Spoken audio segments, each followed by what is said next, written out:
Bueno, pues estamos aquí que le vamos a hacer un libro de reclamaciones a Antonio Báez, sus libros, estos dos, que están al revés, pero bueno, La radiante edad y La magia de los días le van a hacer unas cuantas preguntas.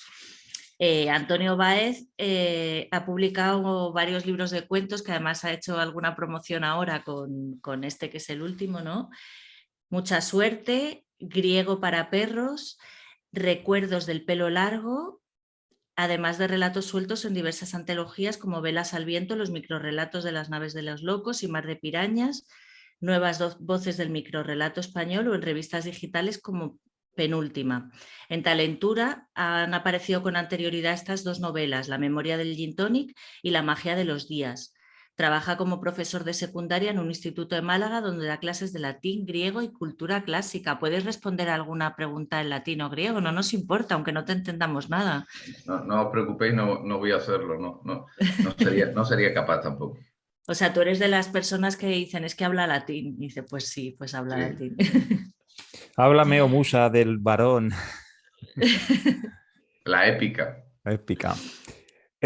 Pues si quieres comenzamos. Empezamos con una fácil además. ¿Qué Venga. clase de chucho eres? Bueno, ¿qué clase de chucho soy? Una pregunta que empieza por arriba, ¿no?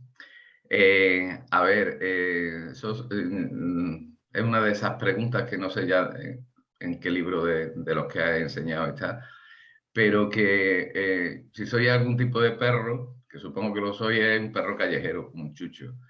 Y los perros salen en mis libros así con cierta frecuencia. Eh, a mí me dan miedo los perros realmente.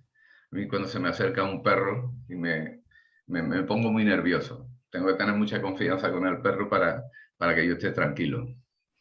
Sin embargo, en los libros, para mí los perros tienen un potencial así, no sé si metafórico, ¿no? Pero salen muchos y son unos perros que prácticamente hablan o están a punto de hablar. Ah, el primer relato que yo publiqué en un libro era la relación entre un perro y una mujer que lo encontraba, una relación amorosa entre un perro y una señora que lo encontraba en una nevada. Y entonces para mí el perro siempre es un perro humano, un perro dentro del cual hay siempre una persona. Así que en tu perro callejero hay también una persona, ¿no? Entiendo. Sí, sí. En ciertas situaciones de alguno de esos libros, alguien se detiene y charla con un perro en mitad de la calle. O sea, la calle y el perro yo creo que son bastante simbólicas de lo que a mí me gusta. ¿A qué quieres dedicarte de mayor? Bueno, mayor soy ya. O sea tengo la suerte de dedicarme un poco a lo que me gusta realmente. Pues me dedico, me gano la vida con la enseñanza y me gusta, lo paso bien con los chavales. Tengo la suerte de tener unas asignaturas que no están masificadas, no tienen muchísima gente y estoy a gusto con ello. Entonces, y por otro lado, la actividad de la enseñanza te deja tiempo libre, por lo menos en mi caso, para poder trabajar, luego para escribir y me dedico un poco a lo que me gusta. Entonces, creo que soy afortunado en ese sentido.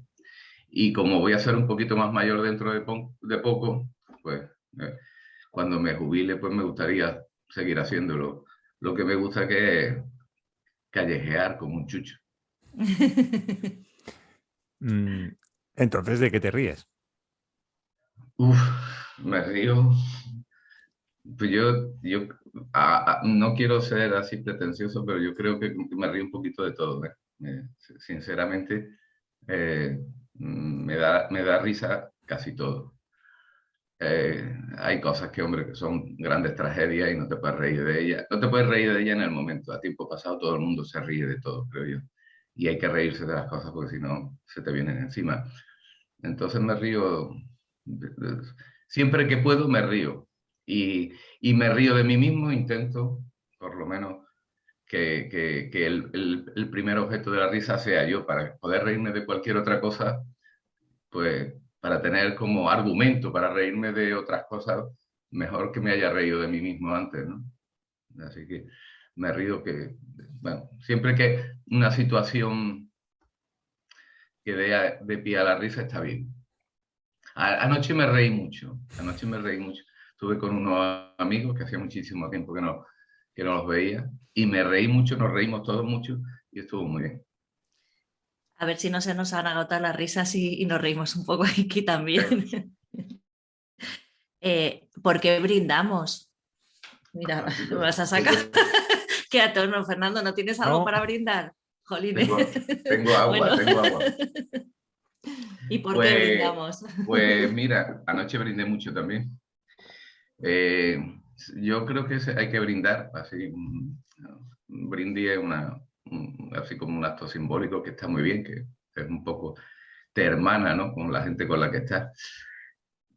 Brindar con los desconocidos es una cosa que está muy guay. Cuando tú estás en un sitio y no conoces a alguien y chocas el vaso con alguien que no conoces, a mí eso me gusta mucho también, ¿no? Pues entonces, pero ¿por qué brindamos? Era la pregunta, ¿no? ¿Por qué? Mm. ¿Qué motivo? Pues por casi todo se puede brindar, se puede brindar por nada. El hecho de brindar está muy bien. Eh, eh, el brindis es un gesto mm, eufórico, ¿no? Te da su subidón. Este verano hice con mi hijo mayor, yo paso los veranos en Pontevedra y así en un ámbito familiar con mi cuñado y mi hijo hicimos como un pequeño corto. Y el corto acababa con un brindis. Entonces, el brindis siempre también aparece en algunas situaciones de algún libro mío, porque tiene una carga así muy fuerte. Y un brindis en la calle, un brindis de chuchos, de perros callejeros. Estás haciendo el hilo del podcast, que lo sepas. Sí, sí. Esto, no sé si preguntártelo a ti o se lo tendría que preguntar a tu mujer, pero vamos, te lo pregunto a ti, que es el que estás. ¿Cómo lo haces? ¿Con truco o sin truco? La llamo No. y que ella lo diga. Pues mira, lo hago con truco. Yo creo que la magia se hace con truco. La magia a mí me maravilla. A mí el truco más simple me engaña. O sea, no, yo no necesito tener delante a un gran mago para dejarme seducir por la magia, pero debajo de la magia siempre hay truco. Entonces, está muy bien dejarse arrebatar y sorprender por el número, pero todos tenemos que saber que para que eso funcione bien y para que pues el truco hay que currárselo y hay que trabajárselo. Así que yo creo que lo hago con truco y con mi mujer también lo hago con truco, la verdad. Lo importante es que el truco no se vea. Claro, claro, claro. Em, ¿Cuántas veces y sobre todo con cuántos hombres y mujeres había hecho antes aquello? Ah, vale. Pues a ver, esa pregunta que creo que está en una situación así, en un contexto sí un poco morboso de un relato, creo que es, se refiere a una especie de secuestro, ¿no? Alguien que llega a tu casa, te secuestra, te pone una bolsa en la cabeza y te retiene, una situación un poco morbosa, ¿no? Entonces la víctima llega a un momento en el que se engancha de esa situación y de la persona que está llevando a cabo eso, entonces siente una especie de celo retrospectivo sobre, sobre ese momento que es tan morboso y tan siniestro, ¿no? Entonces se pregunta cuántas veces habrá hecho ese hombre, ese secuestrador, eso mismo con otro hombre y con otras mujeres, porque esa persona quiere la exclusividad, ¿no? Entonces, eh, a mí, lo que, no sé si lo he dicho antes, las situaciones morbosas me crean literariamente un interés muy grande porque más allá de lo que es delito o no delito en la vida real, en la ficción funciona muy bien, ¿no? Entonces, mm, no sé si he contestado la pregunta. Sí, mira, y además Sí. se hila mucho con la mía siguiente. ¿No sería mejor mantenerse en un terreno más neutro, menos morboso? Ay, sí, quizás sí, sería mejor no haber llegado a determinadas situaciones o a determinados momentos. Eso hubiera sido mejor. Pero entonces a lo mejor nos hubiéramos quedado sin averiguar cosas. Yo defiendo, bueno, mi mujer me ha dicho alguna vez, te van a detener. un día te van a detener. Si esta persona sabe lo que está haciendo, te va a denunciar. Bueno, a mí me gusta mucho la vigilancia. Uno de los capítulos del libro, el último, es Hombres rigurosamente vigilados. Quiere decir que yo cuando observo a alguien, me gustaría seguirlo a su casa, que no me viera, evidentemente, y sentarme al lado y durante 24 horas observar todo, absolutamente todo lo que hace, ¿no? Entonces, ahí hay un morbo de curiosidad al que quizás no deberíamos haber llegado, ¿no? O sea, que te gustaría ser el hombre invisible un poco, ¿no? Sí, sí, sí. Sí, un poco. Eh, ¿Por qué un instante tan bello ha de ser tan efímero? Pues eso digo yo. ¿Por qué? Porque esos momentos pasan y casi que te das cuenta cuando han pasado, ¿no? Esa manera de que se te pierde, ¿no? Es como el agua que se te va de las manos. Y son momentos que tú querrías retener es imposible, ¿no? Entonces, eh, yo a veces no veo la hora de irme, ¿no? O sea, anoche yo no encontraba la hora de irme, pero te tienes que ir. Llega un momento en el que te tienes que ir y entonces ha pasado. ¿Por qué es tan rápido? Pues qué pena, ¿verdad? Qué pena. Sí.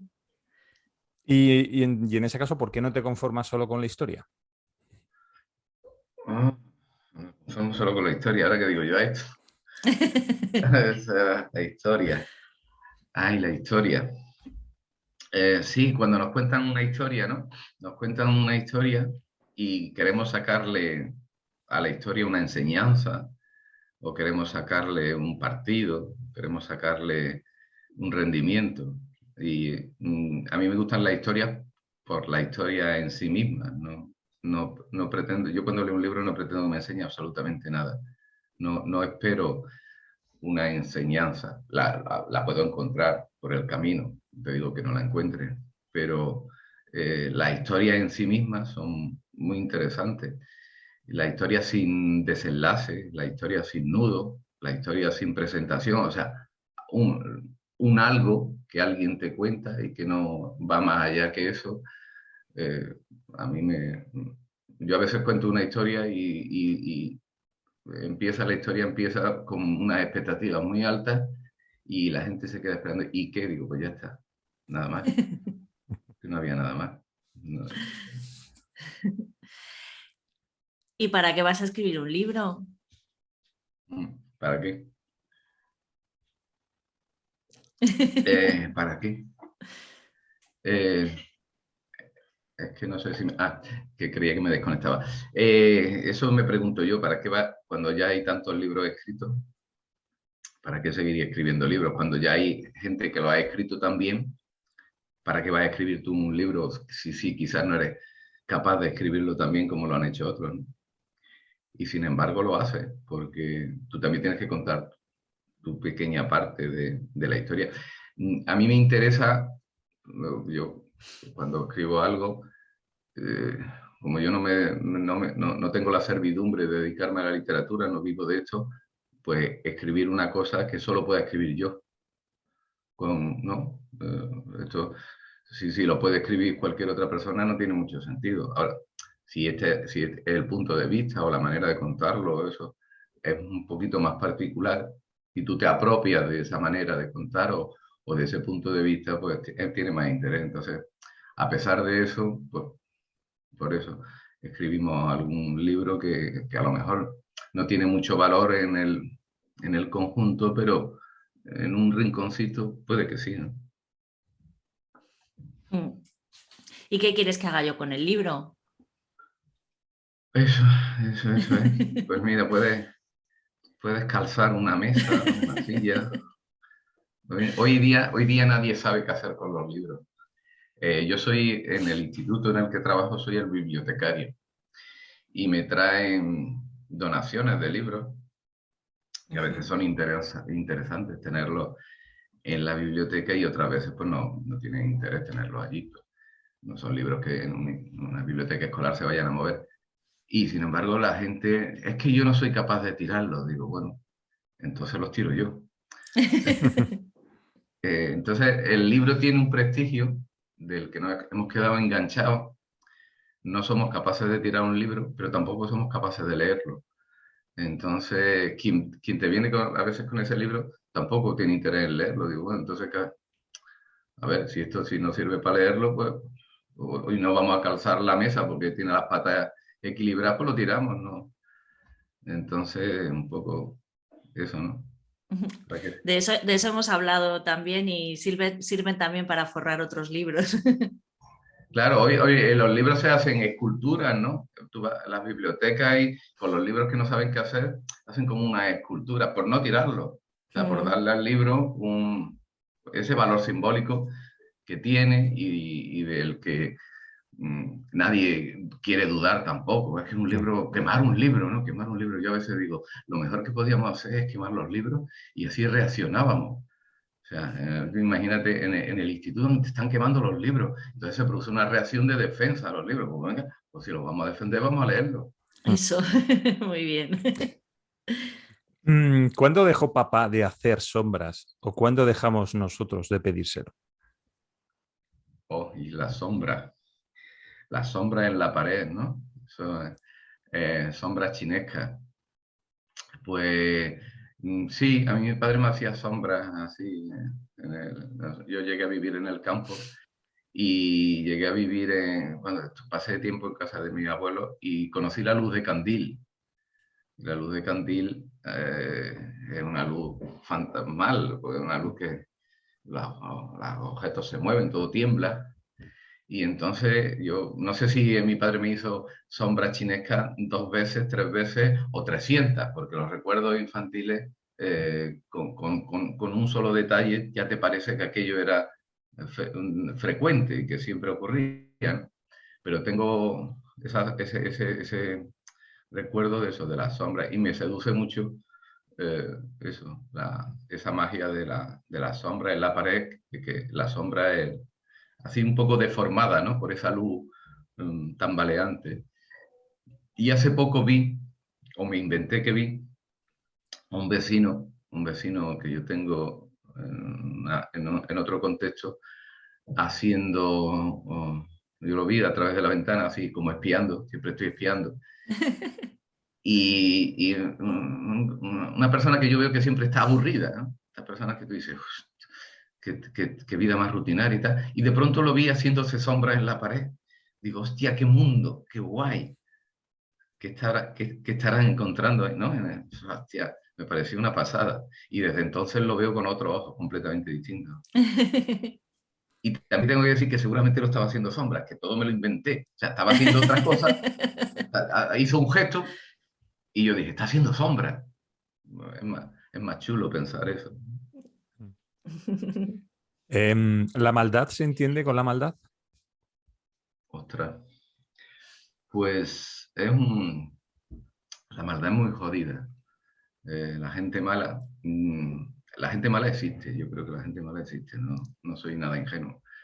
A mí no me parece que todo el mundo sea bueno. Entonces, con los malos no se puede ser bueno.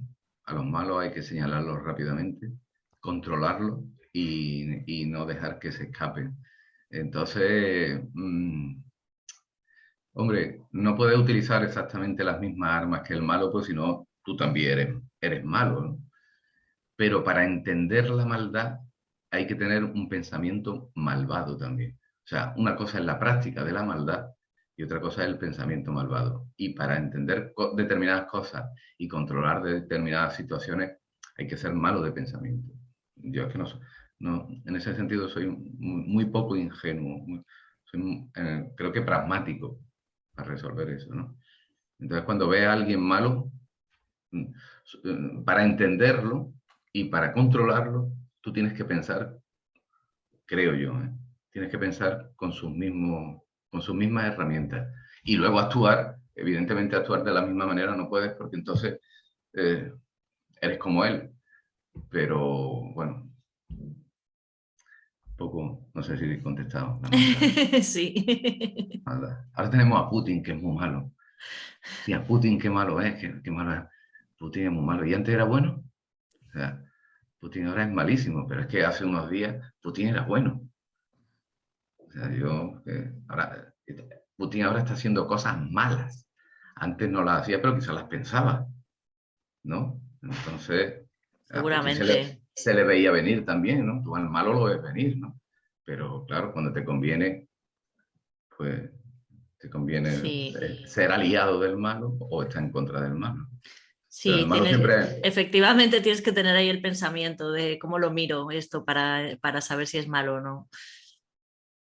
que no te la cuele, ¿no? El malo te la intenta colar, o sea, para que no te la cuele tú tienes que venir anticipándolo. Hmm. ¿No? ¿Y qué tipo de historias escribe usted? Pues las historias que tienes tú ahí, no sé, historias así de muy poco, a ver, ¿cómo diría yo? Yo creo que intento buscar historias que hayan sido, ¿cómo te diría yo? O que estén contadas dentro del mundo y del ámbito que yo conozco. Yo no puedo contar algo de lo que yo no sé nada. Yo no puedo hablar de la guerra de Vietnam porque no. Yo no me documento nunca para escribir.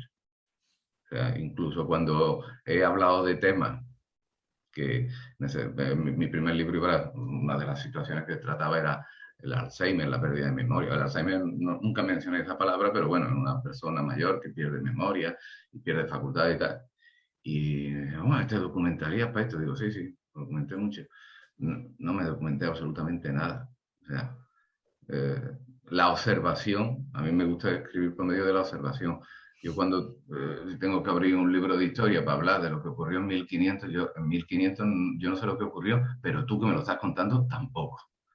Entonces a mí, por ejemplo, la novela histórica, digo, no, no me dice nada por eso, porque creo yo que un poco escribir de aquello que tú controlas, que tú conoces, y hombre, hay mundos más interesantes que otros. No creo que mi mundo sea especialmente interesante, pero es lo que yo controlo. Ujú. ¿No ilumina una buena historia? No ilumina una buena historia, no ilumina, no ilumina. No, yo no creo que la historia iluminen mm, nada ni sirvan para iluminar nada. De hecho, a mí esto se me ocurre sobre la marcha, que tampoco, yo cuando estoy escribiendo esa frase, creo que luego empiezo a decir que es mejor una historia que oscurezca, porque era el capítulo este de las sombras, y entonces me da por ahí. Y digo, pues no, las historias que nos cuentan nos quieren iluminar sobre el mundo, nos quieren enfocar sobre algo, ¿no? Y digo, pues ahora vamos a decir lo contrario. O sea, porque una de las maneras de averiguar algo es si todo el mundo pone el foco en un sitio, pues tú, si desplazas el foco 10 centímetros, ya estás viendo otra cosa. Entonces, si llevamos toda la vida diciendo, es que la historia nos ilumina, nos cuenta, pues vamos a decir ahora durante 10 minutos que no, que lo interesante es que una historia nos ensombrezca. Y entonces a partir de ahí quizás averiguar alguna cosa, ¿no? Ujú. Simplemente porque has desplazado el foco un poquito en relación a lo que piensa todo el mundo. Entonces, me quedo otra vez sin conexión, creo. Sí, te va y viene la conexión. Yo tengo unos medios tecnológicos muy, Difusos. muy precarios. Precarios. ¿Y de dónde vienes? ¿De dónde vengo? Pues vengo de mi casa. Eh, eh, bueno, de mi familia, de mis padres, de mi contexto, donde un poco venimos todos, ¿no? De unas situaciones que son diferentes para todo el mundo, pero al mismo tiempo muy parecidas, ¿no? Entonces, pues eso, vengo el libro este último de La Radiante Edad habla un poco de eso, de dónde vengo, de mi contexto familiar y de cómo tu contexto familiar histórico y personal te condiciona el mundo o te pone unos objetivos o como tú te deshaces de esos objetivos que el contexto te cree que son los que te pertenecen o los que te convienen. Entonces, bueno, vengo de una familia muy humilde, muy cariñosa y con muy pocos medios. Entonces, de ahí. Bueno, pues esta pregunta también es fácil, ya para terminar. ¿Cuánto tiempo piensas quedarte aquí? Oh, hostia. Bueno, pues un tiempo razonable. Un tiempo razonable, ¿no? Tampoco hay que ponerse muy pesado. Eh, yo me gustaría vivir en buenas condiciones. Las condiciones llega un momento en el que tú empiezas a ver ya que la chapa y pintura y el motor y tienes que pasar por el taller y entonces, bueno, en buenas condiciones un tiempo razonable no estaría mal. Eh, yo, eh, a mí la muerte me interesa muchísimo y me encanta que todo el mundo se muera. Me encanta, me parece maravilloso. O sea, porque sí, o sea, me parece la gran maravilla de la vida, es que la vamos a palmar todo. Y entonces, chiquillo, pues, eh, vamos a pasarlo bien y no te pases de listo porque tú vas a ir al mismo sitio que yo. O sea que está bien eso. Así que un tiempo razonable en buenas condiciones no estaría mal. Nos preciamos eternos sin motivo. Sí, sí. La acumulación, por ejemplo, de riqueza y todo ese tipo de cosas, y digo, ¿para qué si te vas a morir, chiquillo? Si es que te vas a morir. Yo cuando veo a gente así avariciosa y digo, pero si es que te vas a morir, me gusta pensar que este tío se muera, que se muere, que se muere, y lo que tiene y eso que quiere ambicionar, pues, que no lo va a ver ni no lo quiere para nada. A mí me contaron una vez, bueno, un familiar, una anécdota de la Guerra Civil, del tonto del pueblo, bueno, pues que entraron, no sé qué ejército fue, si el nacional o el republicano, el que fuera, que entró en un pueblo y se llevó unos cuantos para fusilar y entonces el tonto del pueblo seguía el camión que se lo llevaba hacia el cementerio, ¿no? Y les decía, no los matéis, no los matéis y se van a morir solos. Claro, claro, es que no hay que matar a nadie, es que es así. Claro que sí. El tonto del pueblo era el más listo de todo. Ajá. Algunos habría que encerrarlos, pero no matarlos. Sí, claro. Se murieron encerrados. Claro. Bueno, pues Antonio, muchísimas gracias. Me ha parecido muy interesante la Muchas gracias entrevista. a vosotros, a vosotros. Y nada, esperamos que te vaya muy bien. Voy a enseñarlo otra vez con la radiante edad. Y que de paso, si se venden algunos de los otros libros, pues oye, nunca viene mal. No viene mal, ¿no? Así que, no sé, muchas gracias a vosotros, me lo he pasado muy bien. Y me gusta mucho la idea esta que tenéis de sacar las preguntas de los propios libros, porque creo que tiene un trabajazo, ¿eh? Yo creo que eso supone para vosotros un trabajazo que parece que no, pero habéis indagado. Y entonces, la verdad es, yo lo agradezco muchísimo, porque yo con los lectores soy muy agradecido. Al lector hay que darle las gracias siempre. Sobre Y todo sobre que son preguntas que haces y que no esperas que te devuelvan algún claro, día. claro, Y yo claro. creo que está bien responderse A las respondernos a propias. nuestras propias preguntas, ¿no?